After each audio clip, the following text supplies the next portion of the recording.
Almanya'da bir veda.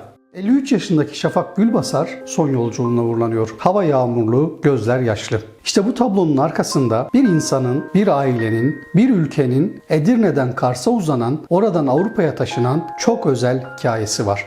Gelin önce Şafak Gülbasar'ı biraz tanıyalım. 1969 yılında Edirne'de doğar, İzmir'de üniversiteyi bitirir, memleketinde diş hekimliği yapmaya başlar. 1998 yılında ise Muammer Gülbasar'la tanışırlar. Muammer Bey, Karadeniz Teknik Üniversitesi Eğitim Fakültesinden mezundur, Kars'ta doğmuştur ve Edirne'de bir kolejde öğretmendir. Bildiğimiz o evlilik hikayelerinin aksine Muammer Bey'e Şafak Hanım talip olur. Birbirlerini severler ve evlenirler. Gülbasar çiftinin aşkı ilk meyvesini bir yıl sonra verir ve oğulları Yunus dünyaya gelir. Aradan yıllar geçer ancak 2006 yılına gelindiğinde Gülbasar ailesi çok acı bir haber alır. Şafak Hanım hastalanır, doktorlar teşhisi koyar ve Muammer Bey ile paylaşırlar. Şafak Gülbasar kanserdir ve doktorlar da ona maksimum 2,5 yıl bir ömür biçmişlerdir. Muammer Bey tam bu noktada kritik bir karar alır. Doktora der ki lütfen bunu hem eşime hem de bir başkasına söylemeyin. 2,5 yıl ömrünün kaldığını. Muammer Bey bu sırrı yüreğine atar. 2,5 yıl hançer gibi saplanır. Ve bu 2,5 yılın sonunda ne mi olur? Tam bir mucize. Şafak Hanım o zor hastalığı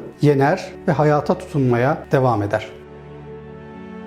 Yine aradan yıllar geçer. Gülbasar ailesinin 2017 yılından sonra hayatı alt üst olur. Muammer Gülbasar, Türkiye'deki yüz binlerce kişinin başına gelen zulümden payına düşeni alır, o çok sevdiği mesleği öğretmenlikten uzaklaştırılır. İşte bu durum Şafak Gülbasar'ı derinden yaralar ve sonrasında hastalığı yeniden nükseder. Ama bu kez durum daha ciddidir ve acilen karaciğer nakli olması gerekiyordur. Hemen anne, baba, kardeş yoklanır ama Muammer Bey Şafak Hanım'ın elini tutar.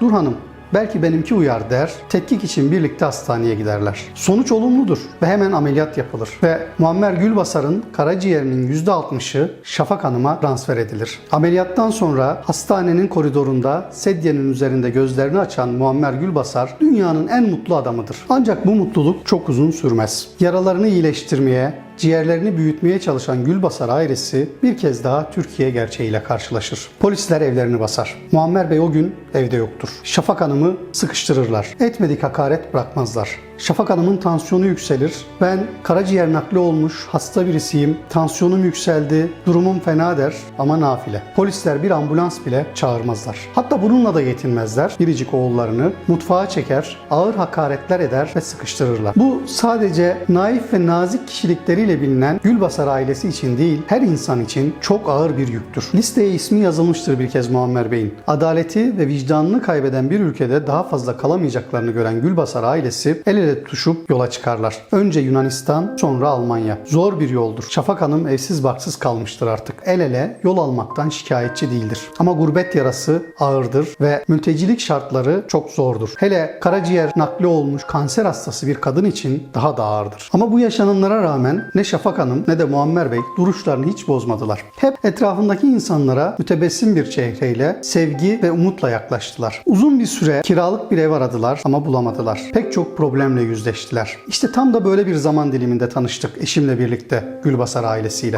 Şafak Hanım etrafındaki insanlarla olan esprili konuşmaları, sevecen yaklaşımlarıyla hastalığına rağmen etrafındakilere moral veren isimdi. Sonra duyduk hastaneye kaldırılmış, ciğerleri stoplamaya başlamış. Çok geçmeden de acı haber geldi. Hastanede son nefesine kadar eşinin elini tutmuş ve mütebessim çehresini hiç kaybetmemiş, duasından da ibadetinden de geri durmamıştı. Şahit misiniz?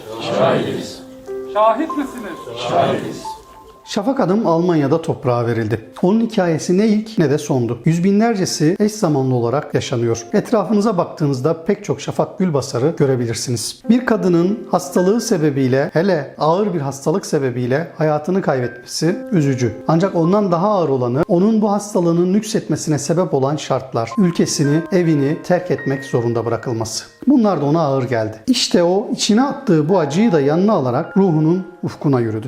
Geride ise gerçekten ciğerinin yarısını kaybetmiş bir eş, Anneye son bakışıyla yürekleri dağlayan bir evlat ve onlarla birlikte dayanışma içinde olmaya çalışan insanların yağmur altındaki duası kaldı. Zülfü Livaneli'nin Bu Bendeki Sevda Değil şarkısını çok severdi Şafak Gülbasar. Belki de isminin orada geçmesinden sebep. Ama o şarkıdaki bu gitmeler gitmek değil dizeleri Şafak Gülbasar'ın yaşadıklarını en iyi anlatan sözlerden. Bir akşamdan bir akşama merhaba demeden daha bu gitmeler gitmek değil.